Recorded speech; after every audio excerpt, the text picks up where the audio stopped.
Victoria Ashworth had everything money could buy. But on the night she discovered her husband's $900 million NFT empire was built on stolen art, she learned that some secrets are worth killing for. And in their $50 million Tribeca penthouse overlooking Manhattan, Sebastian Cross would prove that protecting a digital art scam was worth more to him than his wife's life. If you're shocked by stories where cutting-edge technology meets deadly greed and billion-dollar fraud ends in blood, make sure you subscribe and hit that notification bell, because we dive into the darkest side of the digital revolution every week. But let's go back to where it all began. October 12th, 2024. The autumn wind whipped through Manhattan's glass canyons as Victoria Ashworth stood in the marble foyer of Cross Digital Arts, watching her husband Sebastian present his latest NFT collection to a room full of cryptocurrency millionaires and blockchain evangelists. From her position near the champagne station, Victoria could see the rapture in their faces as Sebastian described digital masterpieces that would revolutionize art ownership forever. Each NFT in the Renaissance Reborn collection was priced at minimum $2.3 million, with some rare pieces commanding over $15 million from collectors who saw them as the future of cultural preservation. Sebastian had transformed himself into the prophet of digital art ownership, his lean frame commanding attention in a perfectly tailored Armani suit that cost more than most people's cars. At 38, he possessed the kind of sharp intelligence that made investors open their wallets without question and the charismatic confidence that convinced museums to partner with his revolutionary platform. His dark hair was styled with casual precision, and his green eyes held the intensity of someone who saw opportunity where others saw impossibility. When he spoke about blockchain technology democratizing art access, even skeptics found themselves nodding along with his vision of a world where digital ownership would replace physical possession.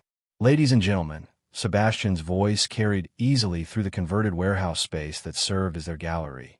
What you're witnessing tonight isn't just the sale of digital art.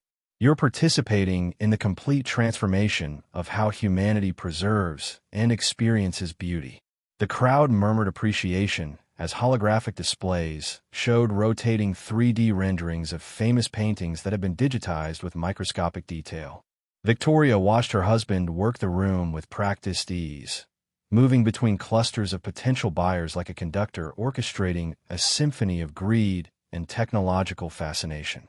Victoria herself was no stranger to the art world, having grown up surrounded by her family's collection in their Hamptons estate. The Ashworth name carried weight in cultural circles that money alone couldn't buy.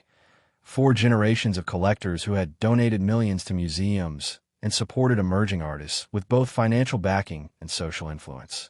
Her marriage to Sebastian 18 months ago had been celebrated as a perfect union of old money refinement and new technology innovation. Victoria brought legitimacy and connections to Sebastian's digital empire, while he provided the technological vision that would preserve her family's artistic legacy for future generations. But standing in the gallery, surrounded by buyers eager to spend fortunes on digital files, Victoria felt a growing unease that had been building for months.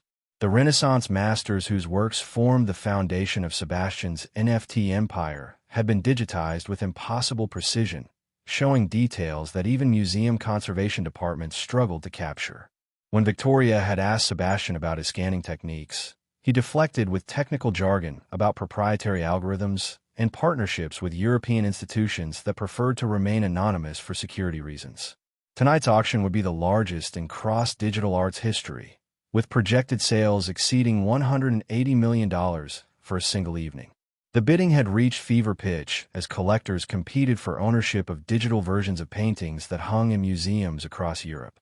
Victoria watched her husband accept congratulations and wire transfer confirmations, his smile growing wider as each sale pushed their company's valuation toward the billion-dollar mark that would make Sebastian Cross one of the youngest billionaires in the digital art space. Mrs. Cross, a voice behind her belonged to Dr. Amanda Chun, the art authentication expert who had been consulting on the evening's catalog. "Could I speak with you privately for a moment?" Dr. Chin's expression carried a gravity that made Victoria's stomach clench with sudden apprehension. They moved to a quiet corner of the gallery, away from the celebration and champagne-fueled excitement of record-breaking sales. "I've been reviewing the technical specifications for tonight's NFTs," Dr. Chen said quietly, pulling out her tablet to show Victoria a series of detailed analysis reports. "The digital scans your husband claims to have made show microscopic details that should be impossible to capture without removing paintings from their frames and subjecting them to laboratory-grade photography." Victoria studied the images on the screen, seeing paint texture and brushstroke patterns rendered with photographic clarity that made the digital versions appear more detailed than the originals she had seen hanging in museums. "What are you suggesting?" Victoria asked, though she already suspected the answer would shatter everything she believed about her husband's revolutionary business. Dr. Chen's next words confirmed her worst fears. "I believe these digital scans were created from stolen originals. The level of detail we're seeing could only come from paintings that were physically removed from their institutions and photographed under controlled conditions over extended periods." "Victoria, I think your husband has been selling NFTs of stolen masterpieces." The auction continued around them, with Sebastian announcing another record-breaking sale, to enthusiastic applause from buyers who believed they were purchasing legitimate digital art. But Victoria Ashworth now understood that her husband's $900 million empire was built on theft, fraud, and the systematic looting of Europe's most precious cultural treasures. And looking at Sebastian's triumphant smile as he shook hands with another satisfied customer, Victoria realized she was married to a criminal whose digital revolution was actually the most sophisticated art theft operation in history. The morning after the record-breaking auction, Victoria Ashworth sat in her home office overlooking Central Park, surrounded by evidence that painted her husband as one of the most sophisticated art thieves in modern history. Dr. Chen had provided her with a comprehensive dossier that connected Sebastian's NFT empire to a string of museum thefts across Europe spanning 3 years. Each stolen masterpiece had been digitized with microscopic precision before being returned to its original location, leaving museum security none the wiser while Sebastian sold authentic NFT versions to collectors who believed they were purchasing legitimate digital art. The methodology was brilliant in its audacity. Sebastian's team would infiltrate museum conservation departments under the guise of offering free high-resolution scanning services for archival purposes. While paintings were temporarily removed from display for routine maintenance, Sebastian's equipment would capture every brushstroke, every crack, every microscopic detail that gave his NFTs their unprecedented authenticity. The originals were returned to their frames within hours, leaving no evidence of theft except for digital files that Sebastian transformed into millions of dollars worth of blockchain-verified art. Victoria's hands trembled as she read through transaction records, showing how Sebastian had laundered the proceeds through a network of shell companies registered in countries with lax cryptocurrency regulations. The $900 million valuation of Cross Digital Arts was built entirely on stolen intellectual property, with buyers paying premium prices for digital ownership of art they believed was legally obtained. Each NFT sale included blockchain certificates guaranteeing authenticity and legal provenance, documents that Sebastian had forged with the same meticulous attention to detail that made his scanning technology so convincing. Her phone buzzed with a text from Sebastian, who was meeting with potential investors for Cross Digital Arts' upcoming initial public offering. Breakfast with Goldman Sachs went perfectly. They're projecting a $2.8 billion valuation for the IPO.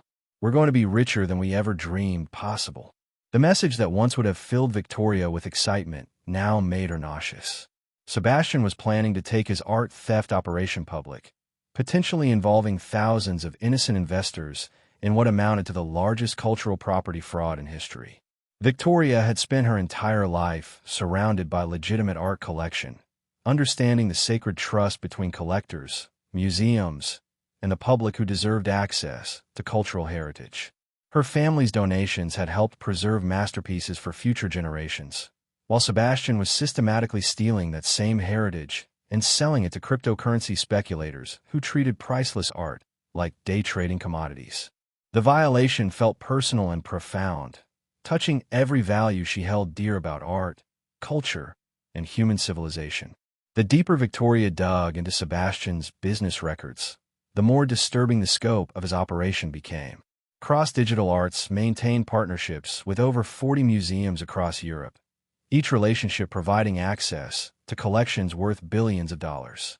Sebastian's scanning equipment was so sophisticated that he could capture details invisible to the naked eye, creating NFTs that were often more detailed than the originals hanging in museum galleries.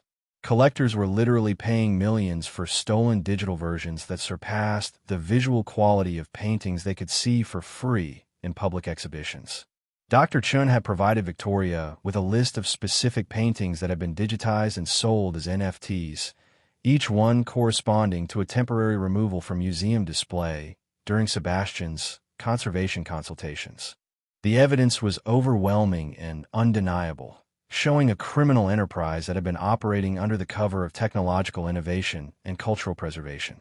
Sebastian had convinced the art world that he was democratizing access to masterpieces while actually stealing them for profit on an unprecedented scale. Victoria's investigation revealed that Sebastian's operation extended far beyond simple theft. He had cultivated relationships with corrupt museum officials who accepted bribes to provide access to restricted collections. His technical team included former employees of major auction houses who understood art authentication and digital forgery techniques. The entire enterprise was structured like an intelligence operation, with compartmentalized knowledge ensuring that no single employee understood the full scope of Sebastian's criminal activity. The most chilling discovery came when Victoria accessed Sebastian's encrypted communications through passwords she had observed him using. Messages between Sebastian and his international partners revealed discussions about permanent acquisition of particularly valuable pieces that were proving difficult to access through normal museum infiltration.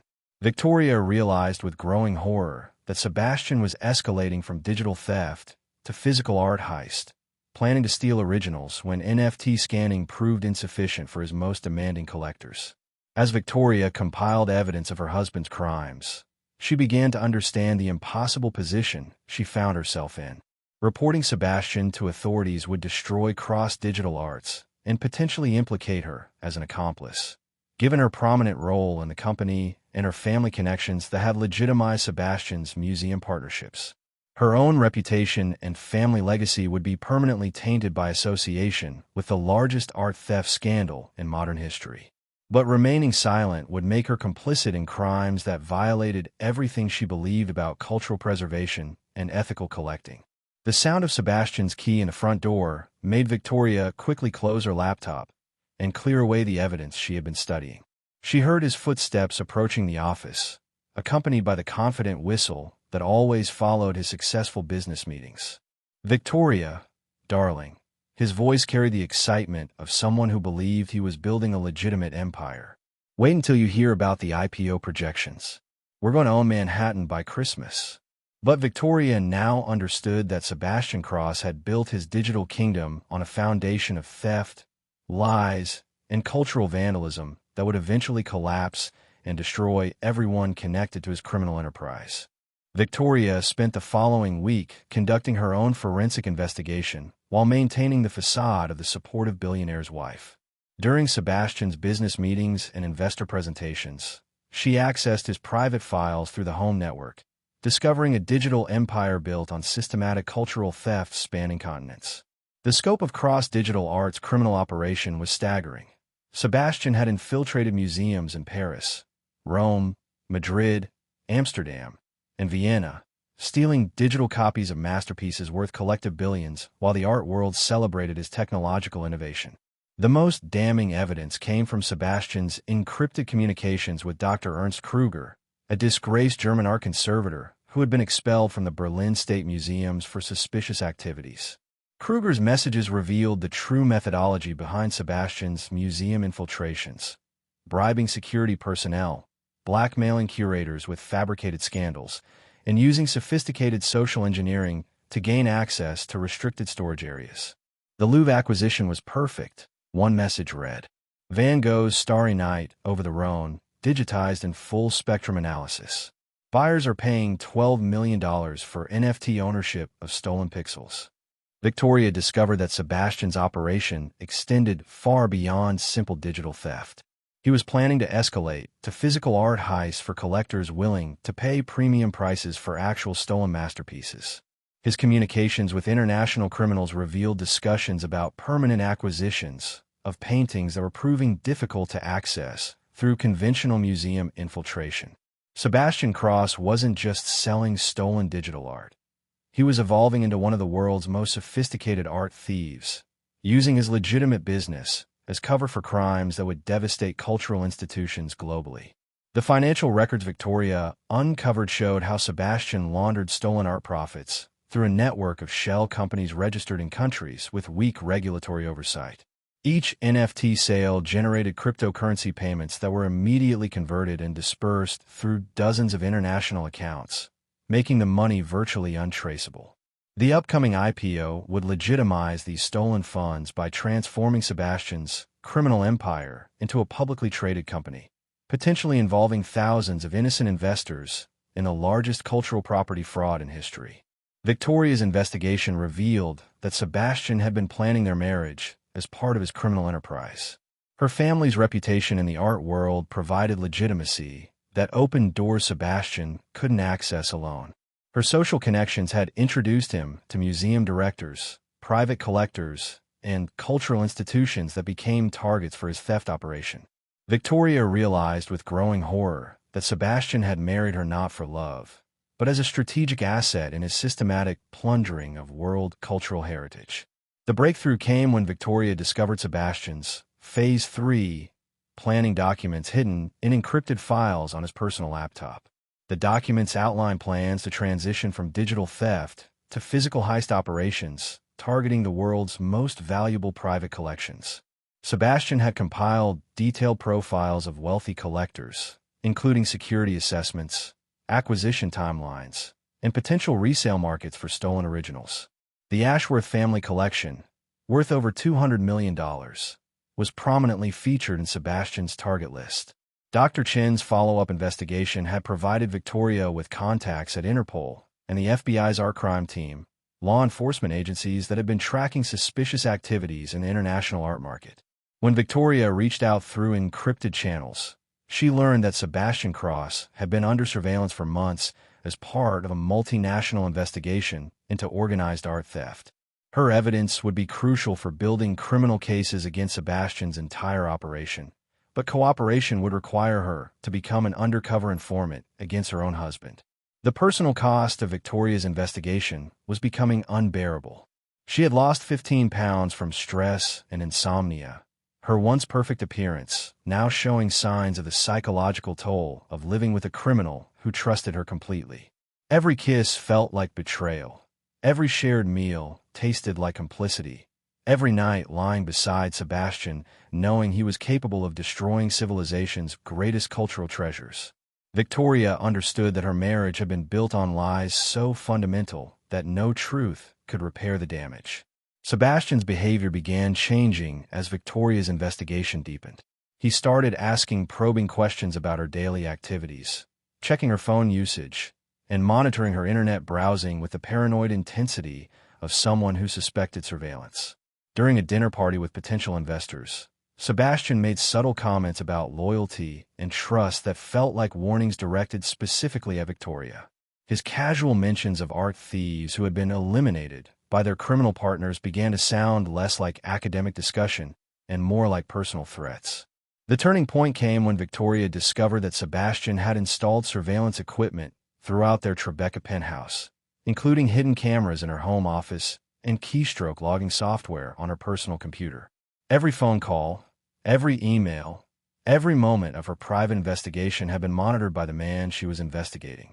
Sebastian knew that Victoria had uncovered his criminal empire, and his continued pretense of normalcy was actually preparation for eliminating the one person who could destroy everything he had built.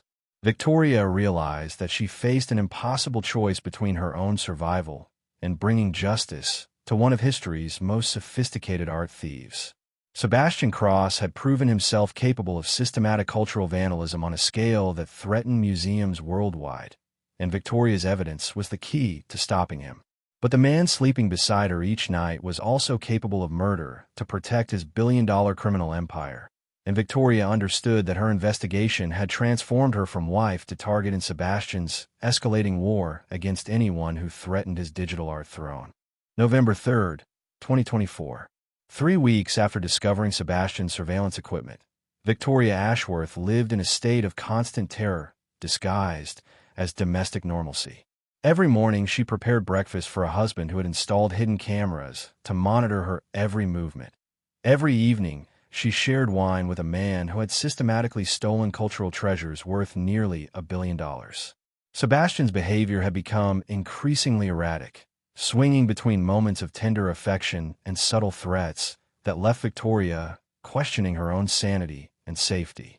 The breaking point came when Victoria discovered that Sebastian had been drugging her evening wine with mild sedatives, keeping her drowsy and compliant during his late-night phone calls with international criminal contacts.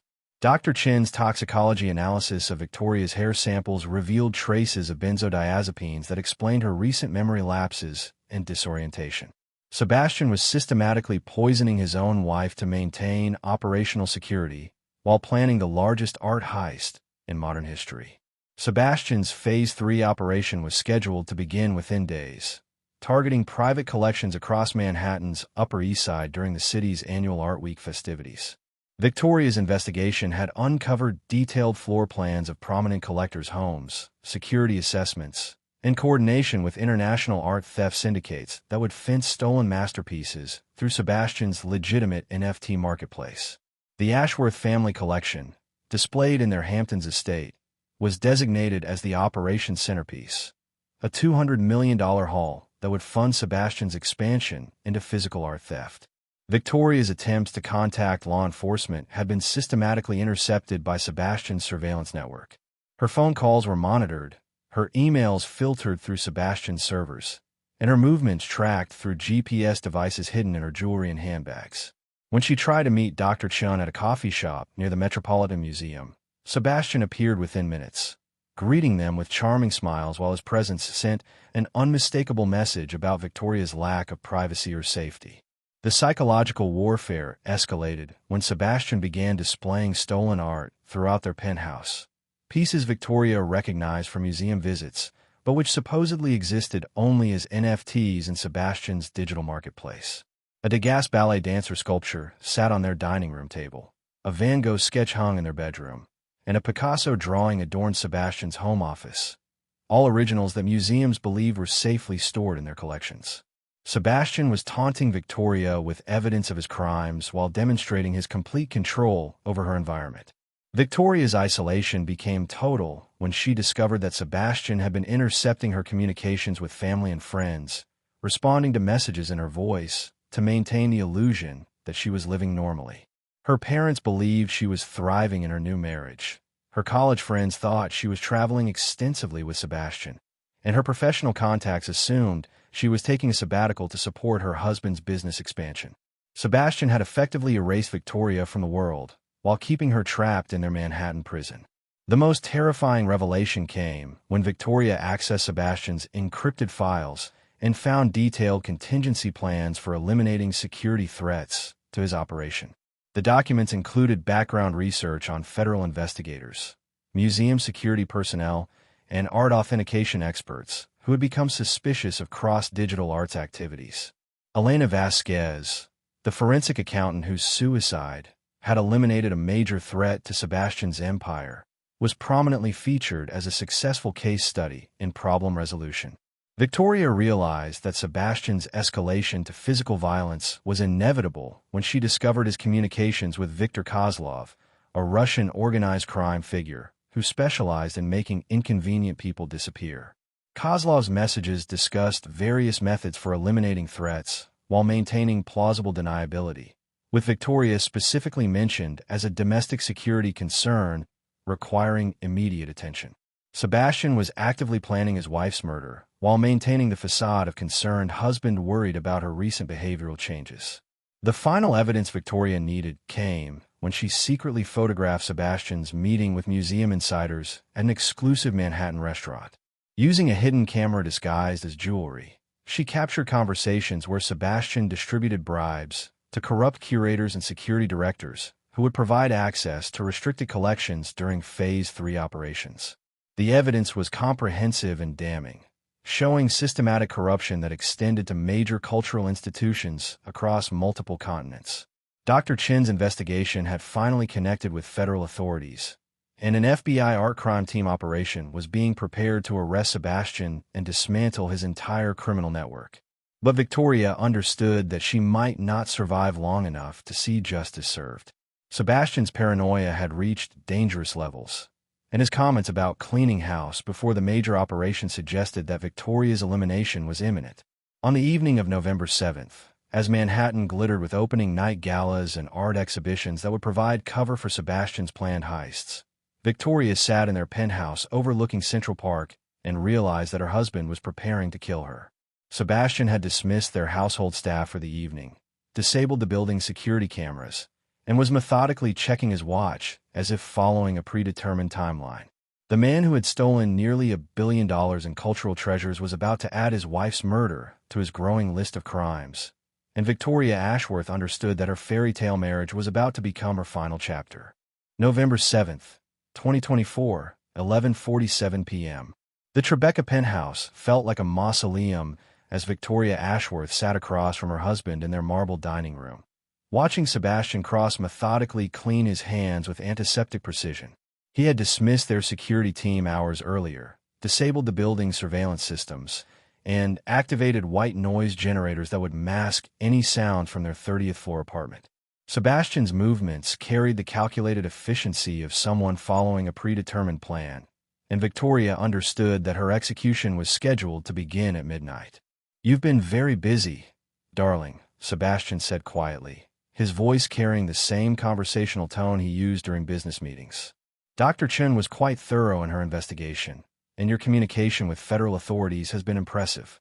But did you really think I wouldn't monitor every keystroke, every phone call, every desperate attempt to destroy everything I built?" Sebastian's green eyes held no warmth as he studied Victoria like a specimen under laboratory conditions, evaluating the most efficient method for eliminating a problem that threatened his billion-dollar empire. Victoria's hands trembled as she reached for her wine glass, knowing it was likely drugged, but needing something to calm her racing heart. "Sebastian, we can work this out. I understand the pressure you've been under, the impossible expectations. But murder won't solve anything. The FBI already has my evidence." Sebastian laughed softly, a sound more chilling than any scream. "My dear wife, the FBI received carefully edited files that implicate Dr. Chen in art authentication fraud while exonerating Cross Digital Arts of any wrongdoing. Your evidence has been transformed into proof of a conspiracy against my company by jealous competitors and corrupt investigators." The realization hit Victoria like a physical blow. Sebastian had been manipulating her investigation from the beginning, allowing her to uncover carefully selected information while feeding false evidence to law enforcement that would protect his operation. Every document she thought would expose his crimes had been doctored. Every communication she believed would bring justice had been intercepted and altered. Sebastian Cross had used his wife's moral outrage as a weapon against his enemies while ensuring that she would be remembered as a disturbed woman who had participated in framing an innocent businessman. The art world will mourn Victoria Ashworth as a troubled heiress who became obsessed with destroying her husband's success, Sebastian continued, rising from his chair with predatory grace.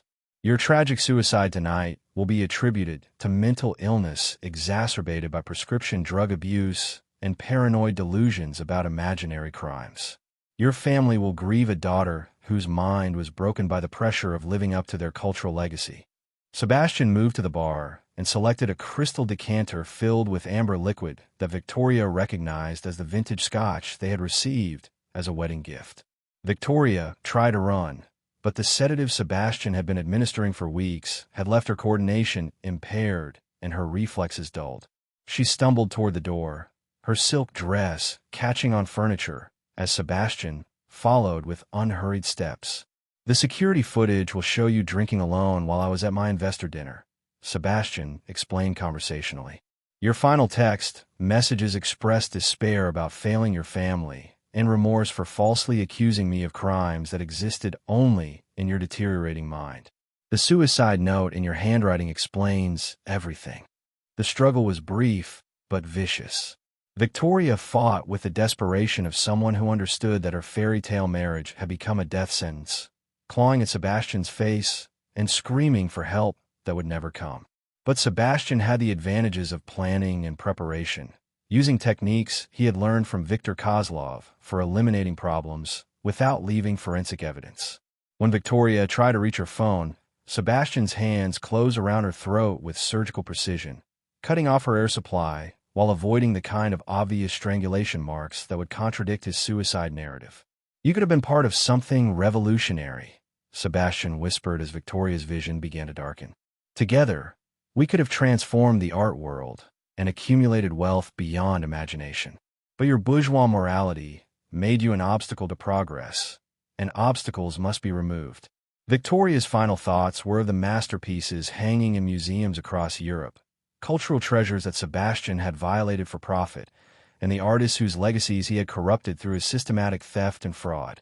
Sebastian arranged Victoria's body with theatrical precision, positioning her near the floor-to-ceiling windows with the empty Scotch decanter and suicide note that would explain her tragic decision to end her life. The scene would suggest a woman overcome by guilt and mental illness, jumping from their penthouse balcony in a moment of irrational despair. Sebastian's alibi was airtight, his digital manipulation of evidence was comprehensive, and his performance as the grieving widower would convince investigators that Victoria Ashworth had died by her own hand. But Sebastian Cross had underestimated Dr. Amanda Chen's thoroughness and the FBI art crime team's sophistication. Victoria's real investigation had been conducted through encrypted channels that Sebastian never discovered, using techniques learned from her family's experience with international art recovery efforts.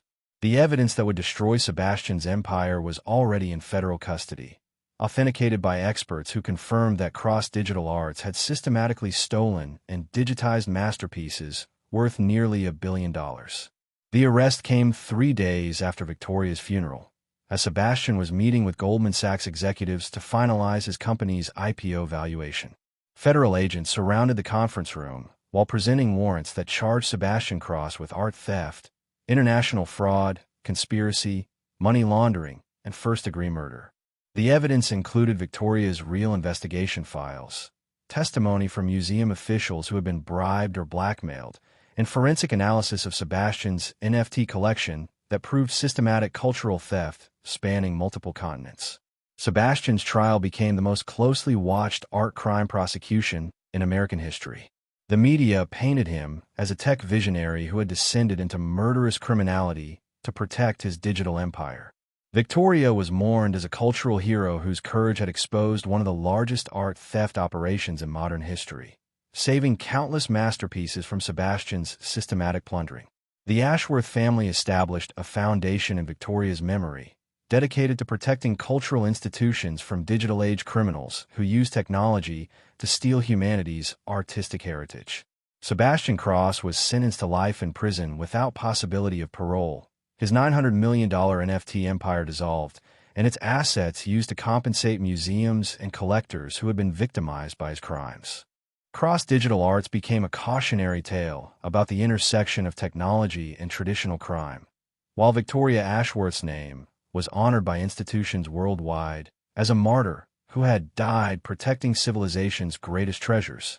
In the Tribeca penthouse where Victoria had lived her final months in terror, new residents occasionally report sensing a presence near the floor-to-ceiling windows, as if someone were still watching over the city's cultural institutions, ensuring that Sebastian Cross's digital revolution of theft and murder would never be repeated in the art world Victoria had died trying to protect.